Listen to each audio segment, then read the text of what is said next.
Hi everyone, my name is Sabrina Patrick. This is my case study for AEP 858 called Everyday Counts.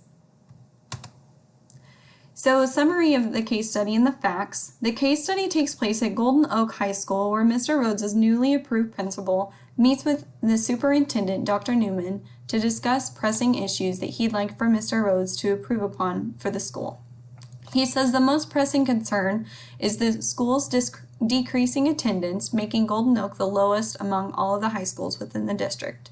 He went on to explain how the school board policy was aligned to state law, which allowed certain absences to be excused, such as illness, death of immediate family, inclement weather, a valid reason excused by the principal with prior approval to Mr. Rhodes. He went ahead and went on to say that with 5 absences in a row of day to day, the teacher could actually subtract 10 points from the students for their total grade at the end of the quarter. Currently, he mentioned also that there is a close working relationship between the school district agencies such as social services as well as the juvenile court. He encouraged Mr. Rhodes to go ahead and continue that close working relationship to remedy attendance issues. So after the first semester, Mr. Rhodes decided to investigate reasons for the high rate of absenteeism among selected students. As he checked attendance figures, he identified 5 of the 659 students who had missed more than 10 days collectively during the first semester alone. These 5 students all brought problems that needed addressed after apparent absences in order to develop a better school culture that valued attendance for everyone involved. So legal or ethical issues that were kind of being broken or hindered was first the case that mentioned the Prince versus Massachusetts, which ruled that the state's prerogative was even more superior to parents when parents fail to provide for their welfare of their children. The court expresses that children have the right to be protected not only from abuse, but by ignorance of parents. So this means that the ruling requires that parents explain the cause of any absence for their child, which would kind of go in for Carl's parents, who were quoted to say that his son's attendance was family business and not to be controlled by the school, going on to say that he would even allow him to drop out if he wanted to, which kind of went in more to the parents' patriae. So this would contravene that existing law. On the more ethical sides of things, Tyrone's parents asking to excuse for situations that were not typically excused, going to Canada or traveling for a parent. The football coach or AD had favored and supported absences for varsity players to his athletes, while other students had been turned in for truancy so that they could play on the team. Attendance problems had been addressed by homeroom teachers without the input of school admin or counselors, which kept the principal without information, which could have been important. Ineffective attendance reporting problems is definitely hindering the accuracy of data. The new system and a protocol needs enforced. While current information leaves someone unharmed, the gaps in information could be a threat to Christina as a parent did not consent or write off for that. So without further investigation and more information, even the counselor could be at fault for not intervening when he should have been. So specifically what is happening, going on to section 3, in one sentence, Golden Oak High School has received recognition for achieving the highest rate of attendance amongst all high school in the district. However, more recently, there has been a dramatic decline of attendance rate and student achievements for all stakeholders in the community, and that is the current focus for correction. So here are a few things that we know and don't know about the people. We do know the people who were involved in are quite repetitive names. The parent presence is also a big thing that stood out to me for 4 out of the 5 students. However, there was not a parent involved for Catherine's. The grade level is known as well as their involvements and achievements, a marital status even of Karen, as well as the 5 students' names, Tyrone, Carl, Christina, John, and Karen, and a brief background. We do know the this high school is more in a suburban place, and they even mentioned that more recently the community is involved or had people move in who were more Hispanic and Asian.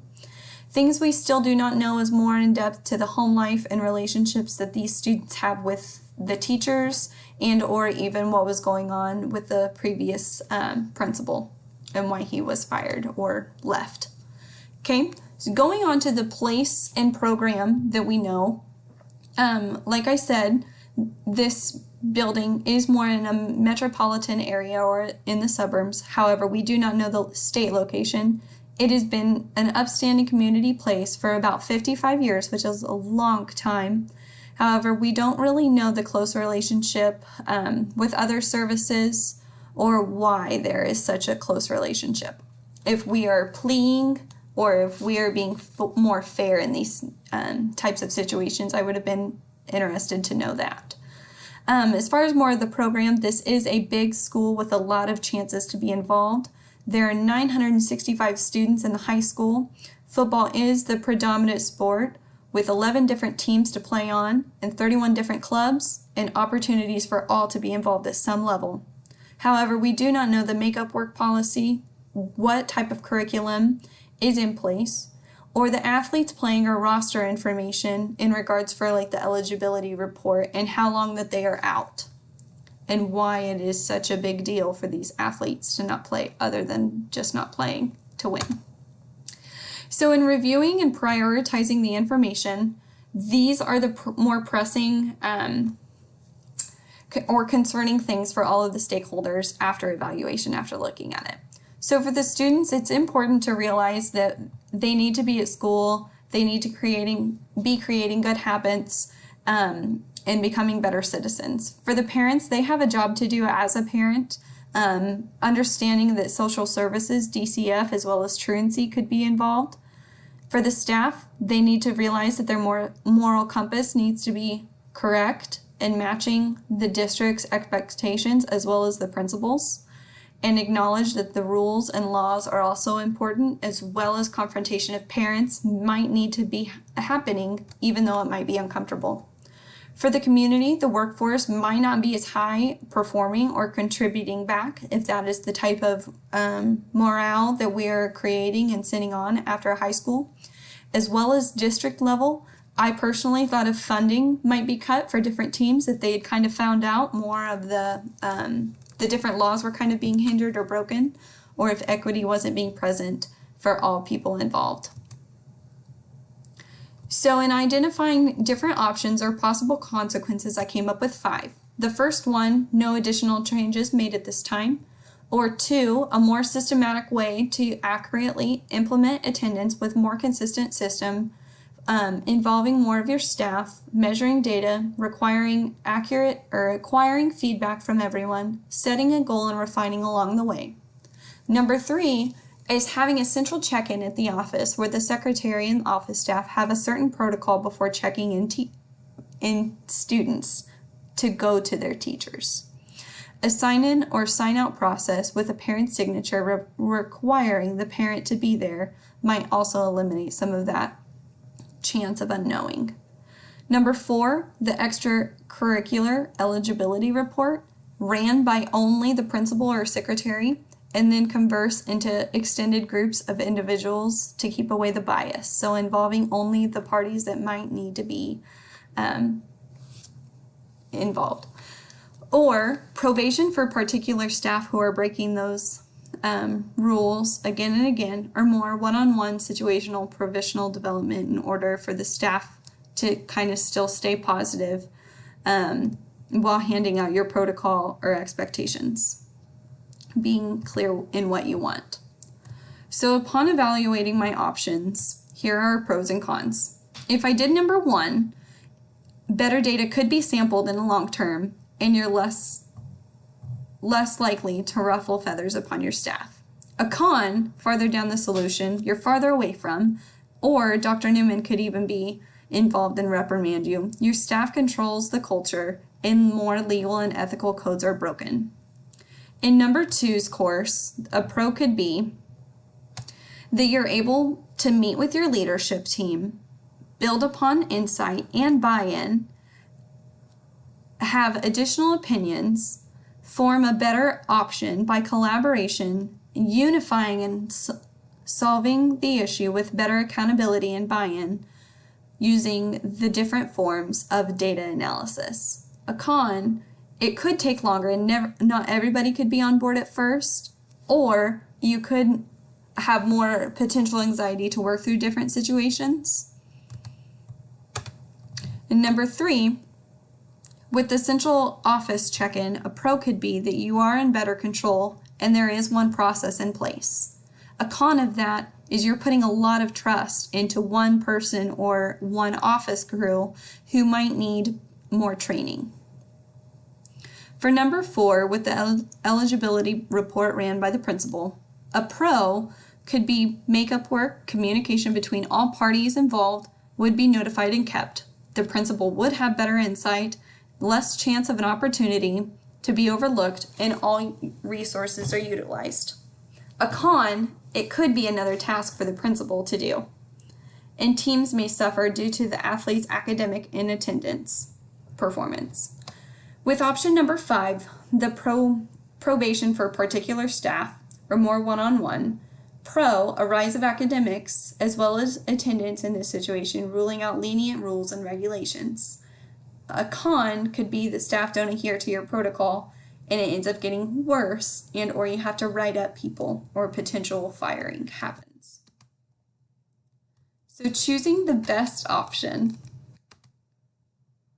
Okay, so while there are parts to the processes 2 through 5, I have decided to implement the process of option 2. I think that this would be great firsthand to meet as a staff to bring your findings and attention so that there are no secrets in this area is a focus. Next, I think it's important to survey your staff and ask questions that could be formed from Mr. Rhodes as well as the committee he creates or building leadership. Then I would go forward to present the data that was sampled as well as your attendance and academic findings in the way that was anonymous and gather feedback and insight to work forward in a way that can decrease these findings so no one is feeling targeted. I think it's important to plan opportunities in small groups and then implement these findings and share results. This would build buy-in. Implement this process with fidelity and report successes to your community, to your parents and staff, as well as the superintendent, and putting more expectations and protocol into place. By executing your decision, you could share the vision. I think it's really important for even your students to know what's going on in a positive way. By putting on a school-wide assembly or pep rally, you could involve guest speakers or even motivational speakers within your community.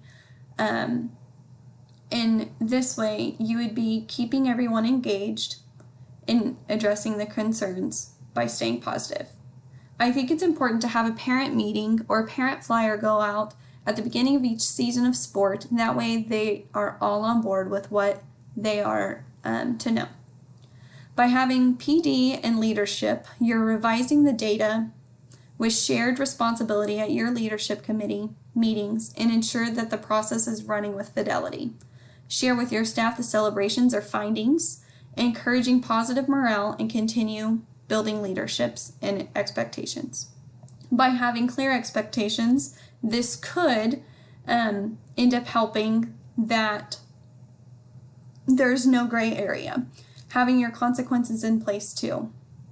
In turn, by collaborating and refining, if your plan does not work, I think it's time to go ahead and consult with Dr. Newman and share your data as well as the system that you've chosen, and see if you can problem shoot or even need to meet with the district to refine your rules and policies that may need to be looked at. Section 10, the standard components that I met, where program completers understand and demonstrate the capacity to evaluate, develop, and advocate for data-informed and equitable resourcing plan that supports school improvement and student development. Thanks for listening.